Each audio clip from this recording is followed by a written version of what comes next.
La siguiente es una presentación de El Mundo de Mañana.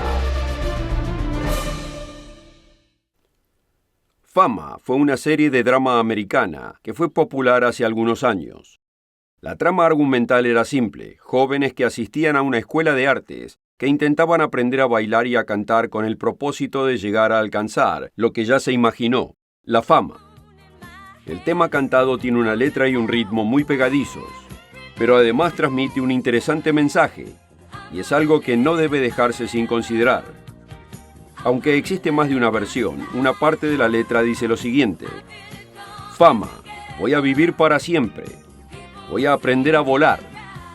Ya lo siento acercándose, la gente me verá y gritará: fama, voy a llegar hasta el cielo, lo encenderé como una llama.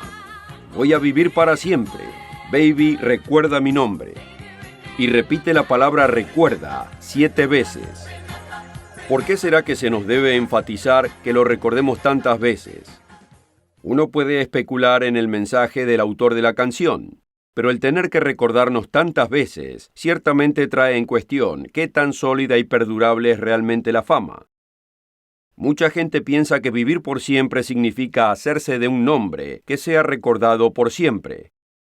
¿Pero es esto realmente vivir por siempre? ¿O es esto simplemente una ilusión? Pensémoslo. Todo lo que sabemos es que somos seres físicos y que vamos a morir. Esto va a acontecer aunque nos guste la idea o no. Y francamente, yo no estoy muy entusiasmado con eso. Todos estamos destinados a morir, no importa su edad, el reloj sigue avanzando. Y el día de su muerte y de la mía se está acercando. Y se aproxima con más y más velocidad, como un tren de carga sin frenos, y nosotros al pie del barranco. Pero, ¿y si pudiera vivir por siempre? Piénselo, ¿será posible? ¿Podemos saberlo? Y si es así, ¿cómo puede saberlo? Y si en realidad es posible, ¿no quisiera saber cómo poder obtenerlo? Después de todo, ¿quién no quisiera vivir por siempre? Si la idea de vivir por siempre le resulta interesante, acompáñenos.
Bienvenidos al Mundo de Mañana.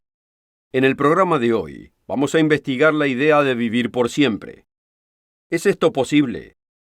¿O somos los seres humanos solamente un producto avanzado de la ciega casualidad, con existencia temporal y nada más? Y después del fin de la existencia física, desapareceremos en la oscuridad del espacio para siempre. Pensémoslo. El patriarca bíblico llamado Job hizo una interesante pregunta en Job capítulo 14, versículo 14. Si el hombre muriere, ¿volverá a vivir? Cuando uno lo piensa, ¿cómo puede existir una pregunta más importante? Considere las implicancias. Si solamente somos producto de la ciega casualidad evolutiva, ¿tiene importancia cómo vivimos? ¿Es alguna forma de vida mejor que otra? Si el planeta está destinado a morir con el Sol, ¿qué importancia tiene lo que sea que ocurra aquí y ahora? La riqueza se esfumará, la fama se perderá, y el bien y el mal cesarán de existir. Todo lo que haya acontecido aquí pasará a ser un insignificante grano de polvo en un insondable universo. Y muchos científicos creen que hasta el mismo universo está destinado a fundirse, dejando todo en absoluta oscuridad.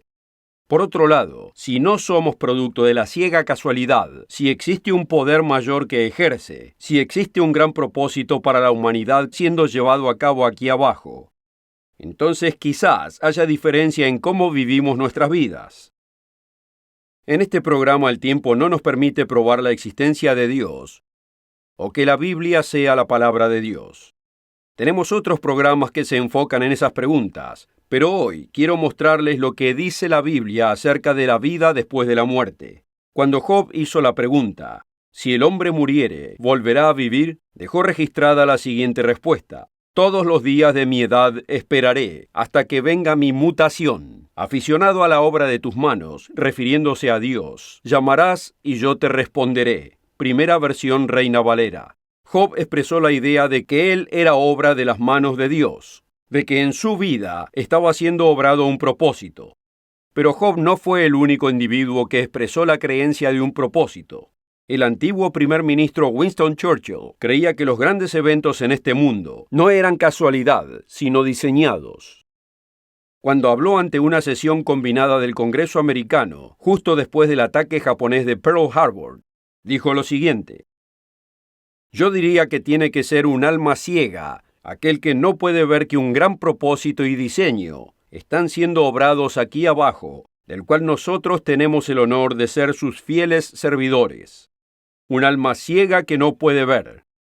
Es lo que dijo uno de los grandes líderes del siglo XX. Aunque el señor Churchill no tenía este ejemplo en mente cuando pronunció esas palabras, permítame compartir un ejemplo de vida verdadero que demuestra ambos, el diseño y el propósito. River Monsters es una serie televisiva producida en el Reino Unido, pero también es vista en el Canadá y otros países del mundo. Uno de los directores del programa, Jeremy Wade, viaja por el mundo en busca de peces gigantes de río. Uno de esos programas titulado Mantarraya de la Muerte se trata de la búsqueda de una enorme mantarraya de agua dulce que se encuentra en el río Mekong. Desde el nacimiento en China, las costas del Mekong continúan por Birmania, Laos, Tailandia, Camboya y eventualmente termina en Vietnam, donde desemboca en el mar de China meridional.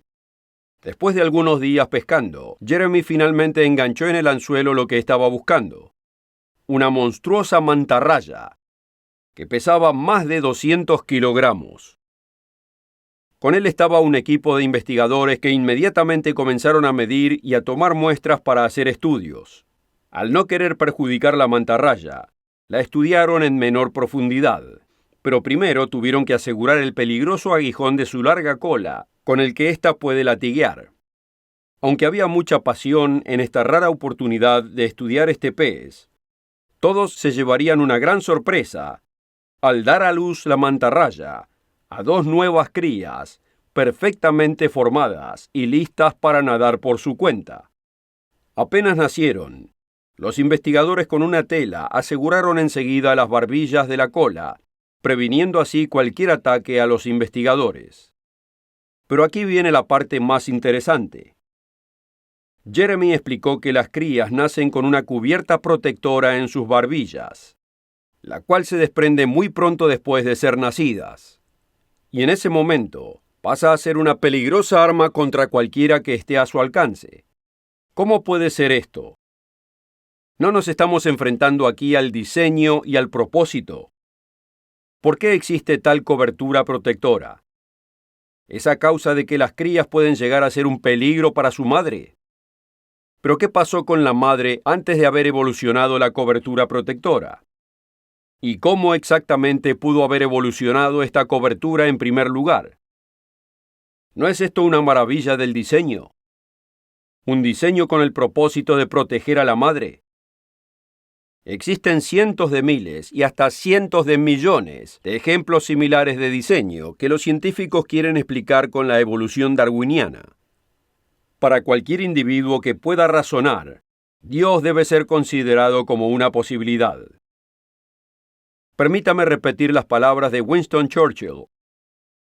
Yo diría que tiene que tener un alma ciega, aquel que no puede ver que un gran propósito y diseño están siendo obrados aquí abajo, del cual nosotros tenemos el honor de ser sus fieles servidores. La Biblia es muy directa cuando se refiere a esto. Notemos lo que dice en Romanos capítulo 1, versículos 20 al 22. Porque las cosas invisibles de Él, su eterno poder y deidad, se hacen claramente visibles desde la creación del mundo, siendo entendidas por medio de las cosas hechas, de modo que no tienen excusa, pues habiendo conocido a Dios, no le glorificaron como a Dios ni le dieron gracias, sino que se envanecieron en sus razonamientos y su necio corazón fue entenebrecido. Profesando ser sabios, se hicieron necios. ¿Cuáles son estas cosas hechas que nos ayudan a entender a Dios? ¿Y cómo son claramente visibles? Como ya hemos visto, la cobertura protectora en las barbillas de las crías de mantarrayas es solo uno de tantos ejemplos que podemos ver. Aquí tenemos otro. ¿Alguna vez ha visto la limpieza del nido de un pájaro tejedor? Considere la importancia de esto por razones higiénicas. Pero también es importante para esconderse de otros depredadores. El tiempo no nos permite entrar en explicaciones aquí, pero si quiere aprender más del tema, solo tiene que hacer una búsqueda en Internet en cómo limpian el nido los pájaros. Recuerde esa frase, ¿cómo limpian el nido los pájaros? La respuesta es interesante y puede sorprenderlo. Este es un detalle de la naturaleza que nos rodea y que apunta hacia el propósito y el diseño. Cualquier persona observadora que razone puede pensar en muchos otros ejemplos naturales de diseño, que presentan un reto a la evolución. El diseño y el propósito indican un poder superior. Y si Dios es posible la vida eterna, es posible vivir por siempre. La vida eterna, o es posible, o la vida eterna no es posible. Al final, solo puede ser de una o de otra manera. No existe en realidad el término medio. Los faraones de Egipto construyeron inmensos monumentos para sí mismos y se hacían momificar después de la muerte. Se los enterraba con alimento y riquezas. Los emperadores de la dinastía Ming hacían lo mismo. Incluso existen ejemplos de haber tenido concubinas en sus tumbas junto a ellos cuando morían, como si esas mujeres con vida pudiesen entregar algún placer a un emperador ya muerto. Ya sean faraones o emperadores, es evidente que ellos no creían que la muerte realmente era muerte. Pensaban que de algún modo continuarían viviendo después que se detuviese su corazón y se extinguiese la luz de sus ojos. Considere el impresionante ejemplo del ejército de terracota encontrado en la ciudad de Xi'an. Más de 8.000 soldados, 130 carruajes y cientos de figuras de caballos fueron enterrados con el emperador para ayudarle a gobernar otro imperio en el más allá. ¿Pero es esto realmente lo que significa la muerte? ¿Qué significa para usted personalmente? ¿Usted de algún modo preservará sus pensamientos conscientes? ¿O será como el perro Ruperto, que quedó bien muerto? Demasiada gente tiene ideas raras de la muerte. Piensan que de algún modo no estarán completamente muertos. Pero antes de ver lo que dice la Biblia acerca de la vida, veamos lo que realmente dice de la muerte. No confiéis en los príncipes ni en el Hijo del Hombre, porque no hay en él salvación, pues sale su aliento o su vida y vuelve a la tierra. En ese mismo día perecen sus pensamientos. La Biblia confirma lo que dice la ciencia, que somos hechos de los elementos de la tierra, y cuando morimos retornamos a los elementos de la tierra. En el libro de Génesis nos dice que somos polvo y retornaremos al polvo. La Biblia es muy consistente en el significado de la muerte. Salomón nos exhorta que no tomemos la vida casualmente o la demos por hecho y no desperdiciemos el tiempo precioso que tenemos. Dice, todo lo que te viniere a la mano para hacer, hazlo según tus fuerzas, porque en el Seol, donde vas, no hay obra, ni trabajo, ni ciencia, ni sabiduría. A menos que exista una resurrección de la muerte. La muerte del cuerpo humano significa el fin de la existencia para siempre. Significa el fin de la memoria, el fin de la conciencia, significa que toda la fama que atesoramos en esta vida, junto con toda la fortuna que acumulamos con ella, desaparece para siempre. Como dice el antiguo dicho, de aquí no nos llevamos nada. Ni siquiera si usted fuese rey o faraón o emperador. Su futuro, si así se puede llamar, ya que la muerte es el fin del futuro, no va a ser distinto de los 1.000 billones de años antes de su nacimiento. Pensémoslo. Todo el tiempo que existió antes de usted sin que lo conociera. Pero es distinto cuando miramos hacia el futuro, ¿no es cierto? Todas sus obras, todos sus éxitos, todo su amor y todo su odio terminarán con su último respiro. Nada que haga en esta vida puede beneficiarlo en el sepulcro. Solamente si es que no existe un Dios que lo resucite. No importa lo que pase después que usted se vaya, no podrá saberlo. Y esto, amigo, sin importar la fama que tenga, no es vivir por siempre. Pero ¿qué pasa si existe un creador? Y aquí en el mundo de mañana, nosotros creemos que existe. ¿Qué pasa si existe un diseño divino y un propósito llevándose a cabo aquí? Si es así, quizás la vida eterna sea posible. Nos debe ser evidente a todos que si somos producto de la casualidad, no hay posibilidad para la vida después de la muerte. Pero en la discusión de la vida, el propósito y el diseño indican que debe existir alguien que diseñó la vida y que tiene un propósito para ella. El diseño y el propósito apuntan hacia un Dios.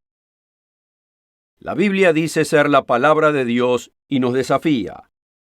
Así dice el Señor, el Rey de Israel y su Redentor, el Señor de los ejércitos. Yo soy el primero y yo soy el postrero, y fuera de mí no hay Dios. No temáis ni os amedrentéis. No te lo hice oír desde la antigüedad y te lo dije. Vosotros sois mis testigos.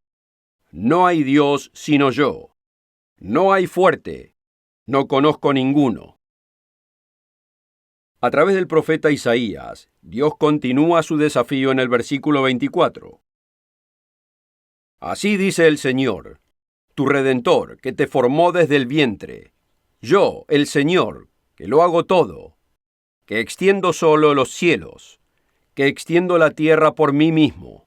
Y un poco más adelante en Isaías dice, acordaos de las cosas pasadas desde los tiempos antiguos, porque yo soy Dios y no hay otro Dios, y nada hay semejante a mí, que anuncio lo porvenir desde el principio, y desde la antigüedad lo que aún no era hecho, que digo mi consejo permanecerá, y haré todo lo que quiero.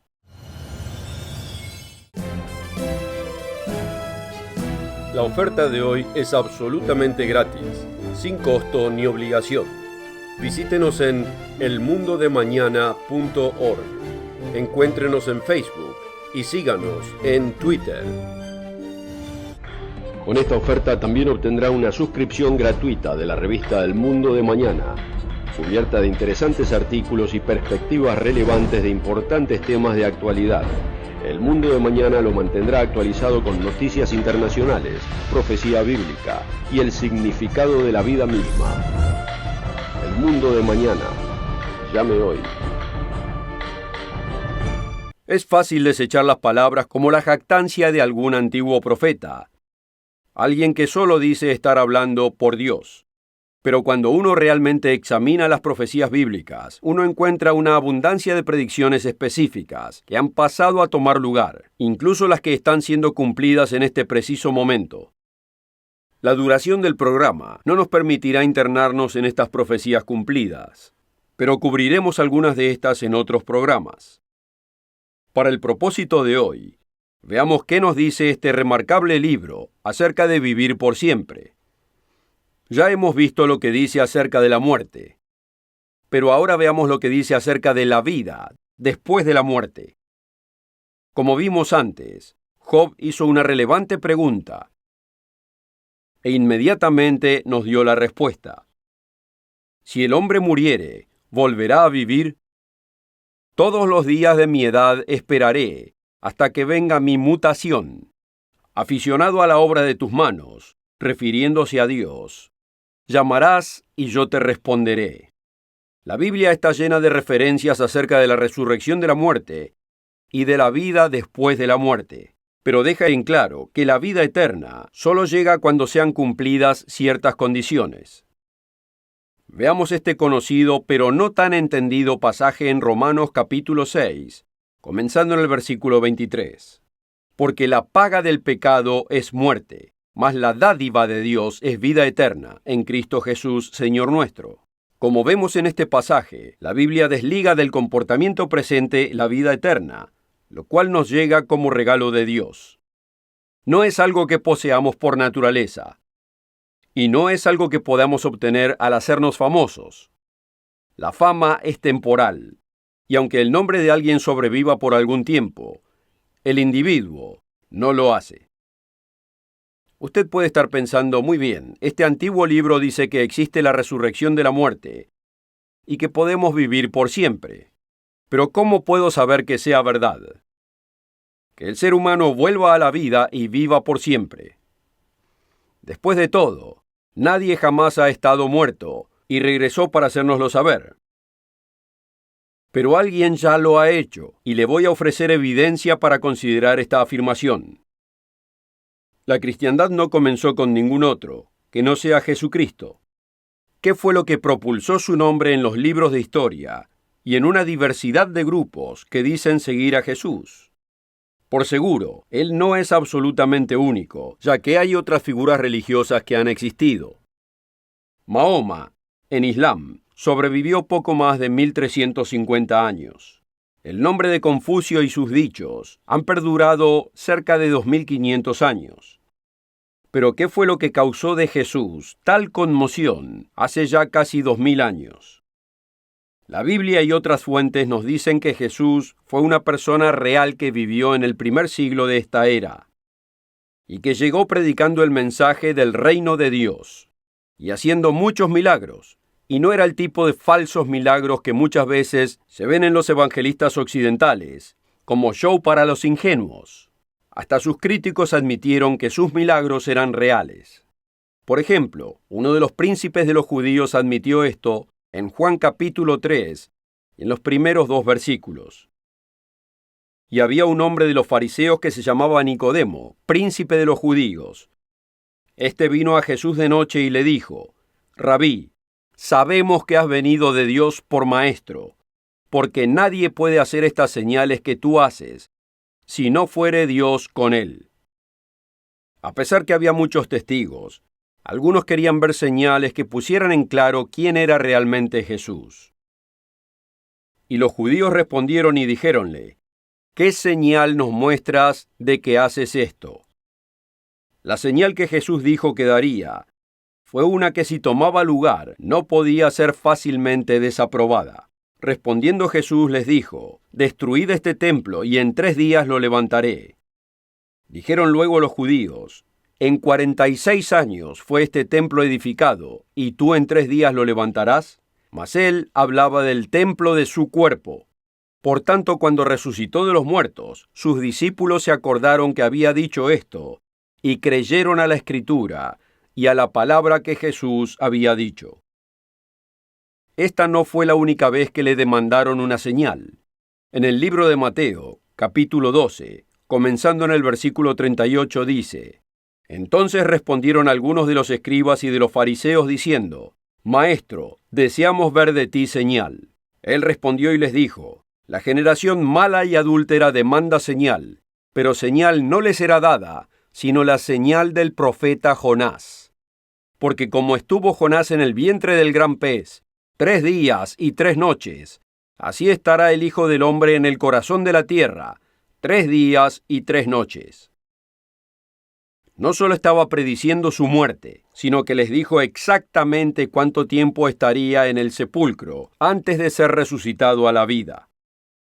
Y la Biblia registra el hecho de que Jesús fue en verdad resucitado exactamente como lo dijo. Además, registra el hecho de que los más cercanos a él no se esperaban esto, a pesar de sus predicciones.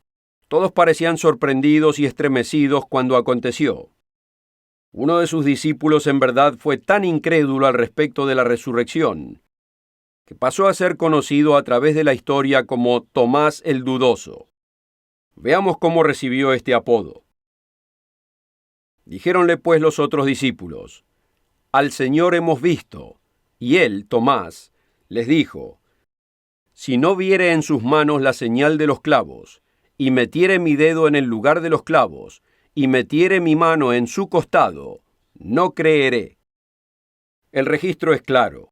Ni siquiera uno de los discípulos creían que Jesús sería resucitado de la muerte, después de su crucifixión y en el tiempo que él predijo. Además, la Escritura dice que sus propios hermanos no creían que él era el Mesías profetizado. Como dice en Juan capítulo 6, versículo 5, porque ni aun sus hermanos creían en él. Aunque después de su resurrección, al menos 2 de sus hermanos, Santiago y Judas, prominentemente proclamaron que era el Mesías. ¿Estaban sus hermanos y discípulos aprovechándose de la fama de Jesús? Considere lo siguiente. Hay muchos fanáticos, inclusive hoy, que darían su vida por la causa que ellos creen. Pero ¿cuántos morirían por una causa sabiendo que es falsa? ¿Lo haría usted? Yo creo que no. Los hermanos de Jesús y sus discípulos conocían la verdad. Sabían que Él fue resucitado del sepulcro a la vida, y es por eso que la mayoría estaban dispuestos a dar la vida por defender la verdad.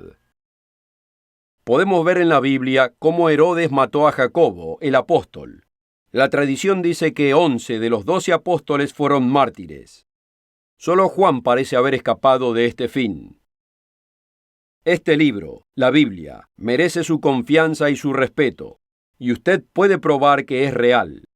Si quisiera aprender más del programa de hoy, requiera el folleto El misterio del destino humano. Puede bajarlo gratis en el sitio web. Requiéralo y aprenda cómo usted puede vivir por siempre. Y asegúrese de encontrarnos la próxima semana, aquí mismo y a la misma hora, para aprender más del mundo de mañana y el significado y propósito de su vida. La oferta de hoy es absolutamente gratis, sin costo ni obligación. Visítenos en elmundodemañana.org. Encuéntrenos en Facebook y síganos en Twitter. El programa precedente fue producido por la Iglesia del Dios Viviente.